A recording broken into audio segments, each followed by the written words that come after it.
Well, good morning, community. Welcome to Stroke of Genius podcast. I am really excited about this guest. This person feels like a friend to me. Just I've only known him for probably several months. I've met him in a stroke support group meeting, and kind of finally find out he lives in my area. So I'm really excited to meet him this summer, where we get together and barbecue. But what I'm gonna be telling you a story. Let me tell you, I know you're gonna think it was a competition, but because this person, I'm gonna be introducing to you. Let me just pull up his bio sheet. His name is Erick Argumedo. So at age 34, around, he had suffered a major stroke. And then 2 years later, get this, 2 years later, he endured open heart surgery. So if that was enough, I mean, good grief, causing, suffering a stroke. And why after a stroke, you have to have maybe open heart surgery. I don't get that. That's amazing. So let's kick the show off. The Stroke of Genius podcast, hosted by brain aneurysm and stroke survivor Aaron Avila, sharing the experiences of survivors and CEOs. This is your destination for inspiration. Well, good morning, Erick. Welcome to the Stroke of Genius podcast. How you doing, bro? Hey, good morning, Eric. Hey, good morning, everybody. I'm doing pretty fine. How about yourself? I'm doing good. I'm really glad you're here because you and I think we went battle on whose stroke group was that? What's I your was Sweat Michelle's. Michelle Jensen's Stroke Squad Squad? Yeah. And a great group. And I was with this, there's some people that you kind of click with. And when I met you, I feel I got pretty cool. And then I kind of find you're 2 hours away from me. Yes, we're pretty close, about like 30 minutes away. Yeah. So we're gonna get together and establish. We're gonna give a family get together, barbecue this summer. Yeah, maybe we get together and watch a 49ers game together. We give a Sharon Patterson is here from Eric Falls, and she says hello to me, and then Sharon Patterson from Eric Falls says hello to you. Hey, Sherry, how you doing? You and today's your one. You got an incredible story, bro. Really, I'm pretty amazed with it. So let's step right into it. Please describe what your pre-stroke life was like. Well, my pre-stroke life was pretty busy. I was head pretty fast. I was constantly working. I was head sometimes 12 hours days, sometimes 14-hour days. I would play soccer. That was my passion. That was my escape, from reality, from my stress. When I play soccer, I forget everything else. And then also, before my stroke, I was going through really dark times. So I was really drinking a lot, partying excessively. I didn't take care of myself. I was a really mess, pretty much.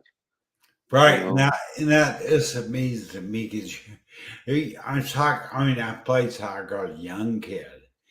Talk about running, and then you were out partying, drinking, smoking. God knows what you were doing, but I mean, it's just amazing that you did all that, and then you ended up having a stroke. Yeah, reality, to be honest, I didn't even respect the sport that I love because I was so going through a lot in my head that I didn't show enough respect for the game. Like, for example, I would party hard the night before, then I would show up to an early game the next day, drunk, and I still play soccer like that. And that was disrespectful for the game that gave me a lot. a lot of happiness. So I used to just take everything for granted, you know, not just the sport, but people, my family, work, everything. Yeah, so I'm curious. I met you open heart surgery, and I can't imagine going through a stroke. A stroke is debilitating enough, and we're going to talk about kind of what you had happened to you during your stroke, what your deficits were. But then 2 years later, you had open heart surgery, bro. You know what? To be honest, when after my heart surgery, I had a lot of time to myself because I wasn't able to do anything again. So pretty much it kind of reset myself, set myself back to reality because I was focusing too much and trying to be the person I was before my stroke. But while I was time to recover from my surgery, made me I had time to think about it and start focusing on the little things. And since I started doing that, I changed a lot. Like I feel like I got better as a person and in my rehabilitation, which I feel like I've improved better than the last year. Yeah, I think what you're feeling, what you're saying, Eric. I mean, I must say it like this: stroke is the best thing to happen to me. It really was. It made me reset in my life, made me be grateful, it made me appreciate life. I mean, just changed my life in a more positive manner. Really, Yes, I'm really. yes, it does. Like I told everybody, I must sound crazy and everything, but if it wasn't for the stroke, I would have been dead because pretty much the stroke was pretty much a slap in the face from God telling me you need to get your life together or else you're gonna die. Because I would have blew my heart because I didn't know how much my lifestyle was affecting me. And then when I had the stroke, it made me like realize I was dumb. Sorry my language, but I didn't appreciate life. I didn't appreciate nothing. So now I appreciate everything. Yeah, it kind of makes it relax. Like you, I'm sure, and sound like you and I were both mute.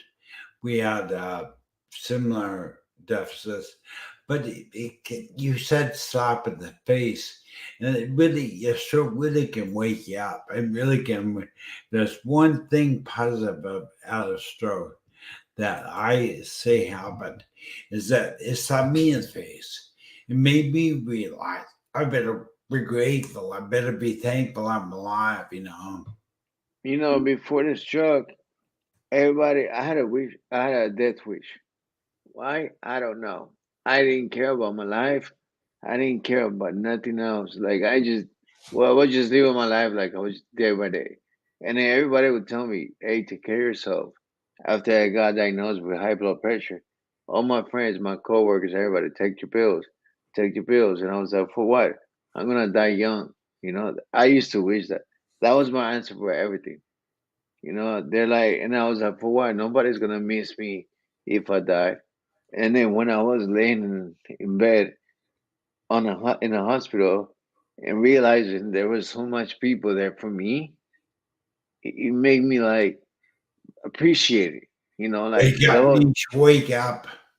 yeah, people. I had so much people visiting me. They even got kicked out of the rooms because it was that much people.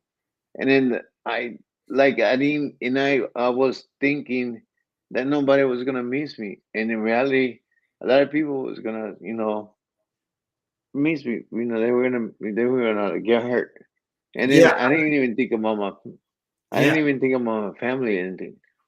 Again, that's so true. I mean, sure, for me and sounds like for you, it really prioritizes your child life, makes you realize, God, I really appreciate my wife. I really appreciate my life. I appreciate the bird singing. I appreciate the sun and the sky. And so it kind of so many things in life we took for granted. I'm the same way, bro. Same way. Yeah, I mean, like I said, for me, I think the shock was a blessing. for me because I think I don't miss the person of who I was. I'm finally figuring it out life, and I'm figuring it out that it will feel like we can just appreciate the sun, the air, the food, the water, something that I wasn't able to do when I wasn't laying down in bed. I couldn't eat. They give me like ice cubes. I couldn't even drink water because they were scared for me to choke. Yeah. So, like now that I am able to drink water, you're able to eat peacefully, man, it feels so great.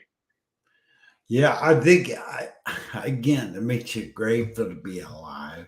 And Sharon Patterson, then I'll bring up her comment again. She says, I feel like crying. I'm so blessed. That stroke, if you look at stroke right, and so immaturity people out there take stroke the wrong way. They think it's stroke, period. That's ended life. But it really is if they allow it. If they change the way to look at the stroke, it changes the way you look at your life. It actually becomes a positive influence in life. You know, I hear a lot, I read a lot about stroke survivors, and then it took me a while to figure this out.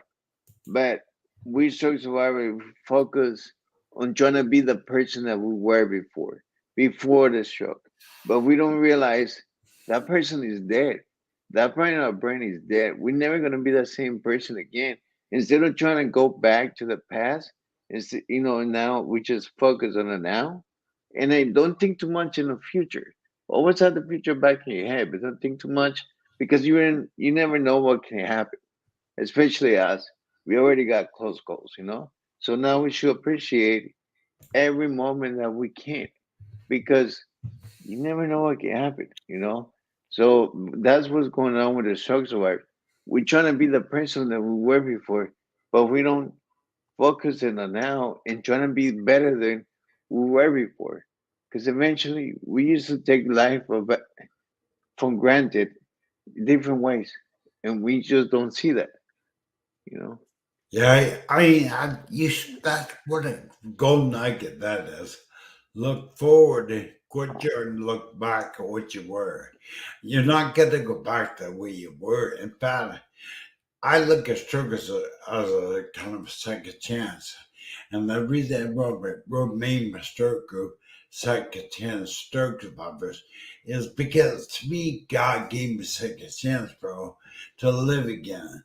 I should have Yeah. died. In fact, I'm one of the few people that have been to a funeral. They moved me in the room, told my family to come say goodbye. I was going to die. And I paid my funeral, bro, but you know what? I was given a second chance. And I am not going to waste it.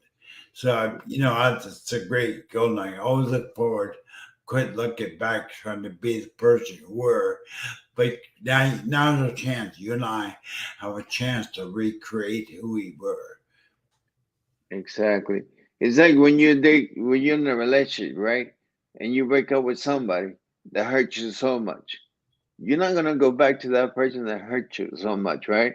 Until you finally, okay, we sad, we want to get back to that person, but until we realize, you know what, the person wasn't good for me, and we accept that person was not good, and we move on, we feel much better about life. So it's the same thing about stroke. If we accept that we had a stroke, and then we're not gonna be the person that we were before the stroke, and we accept, okay, this is my current situation. What can I do to get better? Should I just keep going forward or I can just feel sorry for myself? You have choices. It's up to us if we really want to take advantage of this. Because there's other people that wish they can't have another second chance. But And then yeah, they that's so true. So many people I know, and I've thousands of stroke survivors around the world, and so many of them put a period at the end of stroke. They start living. They yeah, and stop then living. They're waiting to die. That's all they're doing. yeah, and then just when you stay negative and you hate yourself so much and you're like, my life is over, I'm giving up. But they really putting more stress to their life. They're causing themselves more anxiety, more depression. Instead of be like, you know what, thank you God, I'm breathing again. Let me just try to do sitting stands in a wheelchair. Or let me wipe the table. You don't know how much doing a little bit of movement will make you feel better. Yeah, so true. And I think it's so true. But let me ask you, what lessons, life lessons, you just gave one of them, look forward, not back. But what's maybe a couple lessons? Is there any others that pop in your mind, lessons you've learned from stroke? I learned the power that the will. I learned that if you really want to, you will get whatever you want in life. But the problem is that hard work. I believe hard work will get you anywhere you want. If you are work dedicated and have faith, and of course be patient because Rome wasn't built in one day. It takes time. So as soon as you learn to realize that if I work hard, I get there. It's gonna take time, but the problem is make the first step. Make problem. The key is to stay committed. Stay committed and believe in yourself. If you believe in yourself, you get whatever you want in life. The sky's the limit. I love that. I love your attitude, bro, because that really is what we all need to do is realize a stroke is not the end of life. It's the beginning of a new life. Yeah. So let me take a quick commercial break. Hold on for a second. Let me buy a commercial. Fire.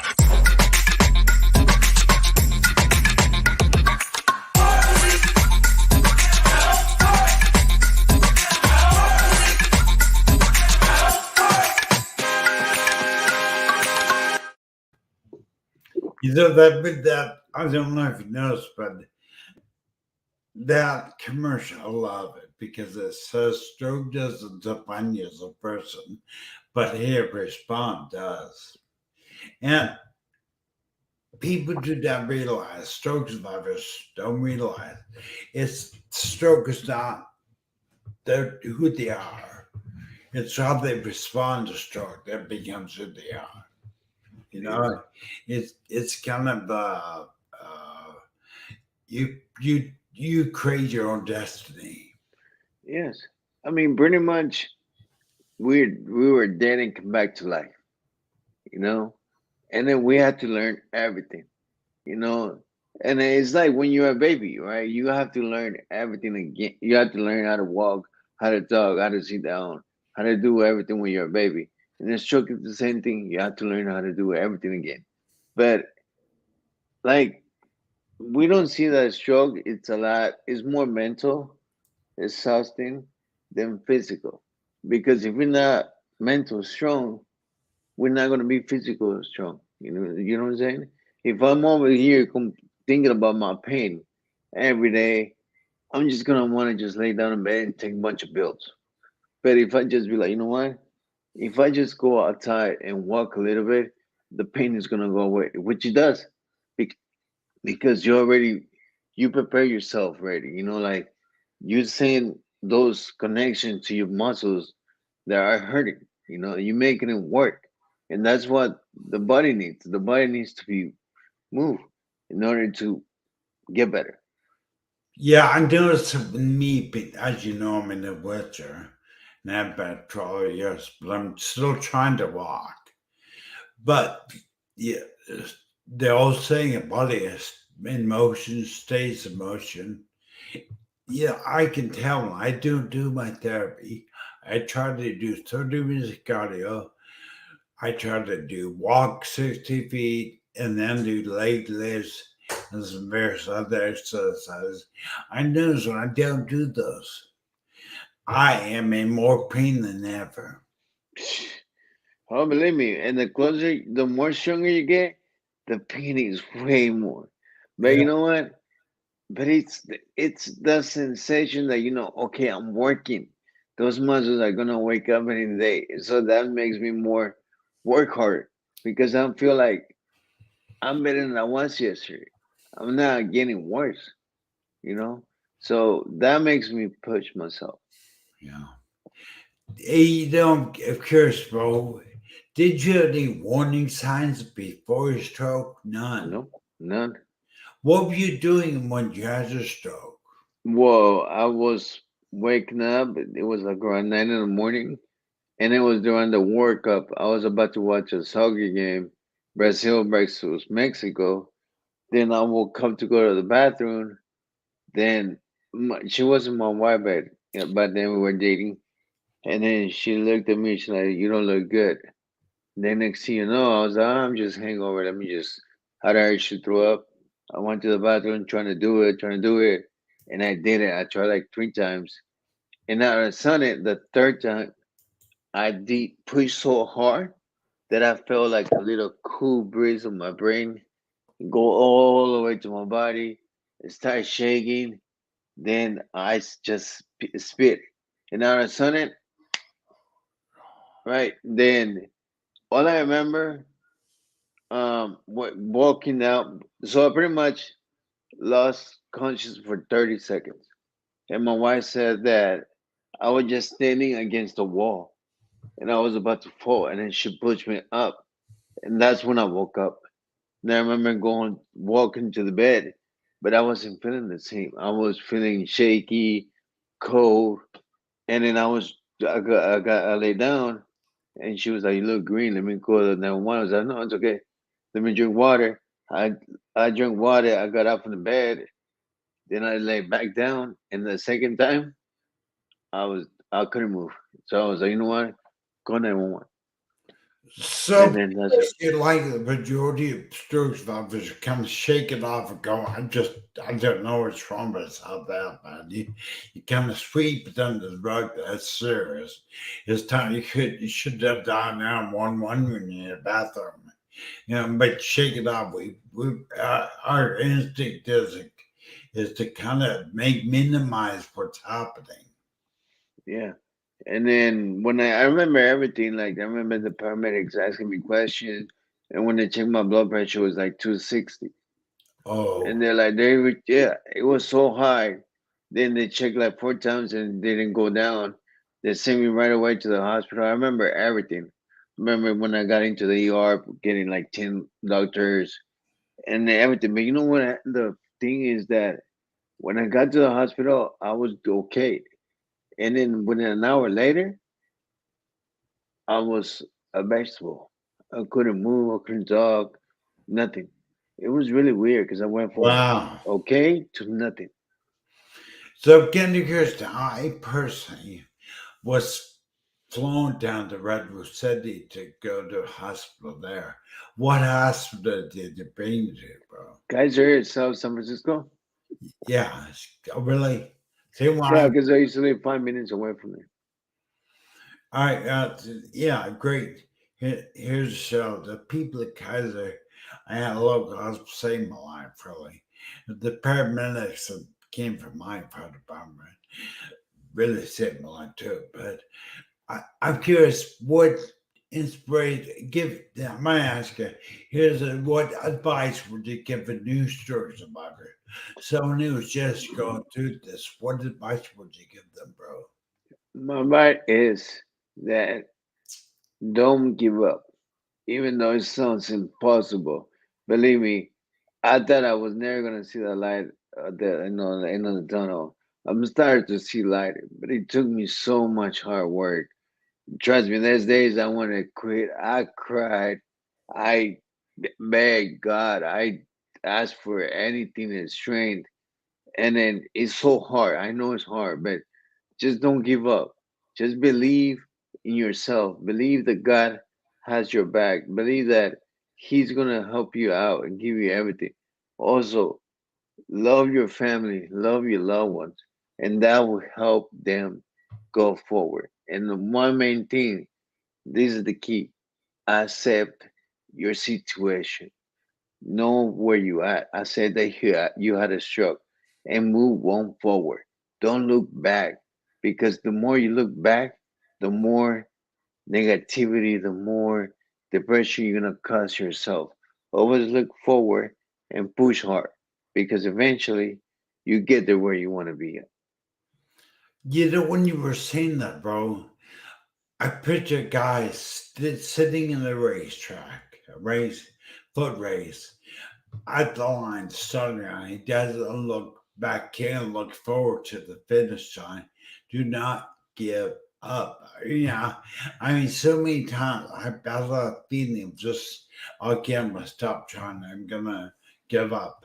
But I never have. I never will. And there's so many other stroke survivors out there that have given up. And it's so sad to see. It's a choice. It's a choice. In fact, they see life is 10% what happens to you and 90% how you respond. Yeah, I mean, pretty much like you always gotta think about it. There's always somebody that wish had the chance that we have. There's always somebody worse than us. But they're pushing, they're moving forward. There's people with no legs and they keep going with life. There's people with no arms and they're driving.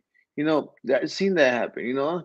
But they are moving forward. So there's always, I have a saying that I have tatted that I go by there. There's always a solution for everything except death.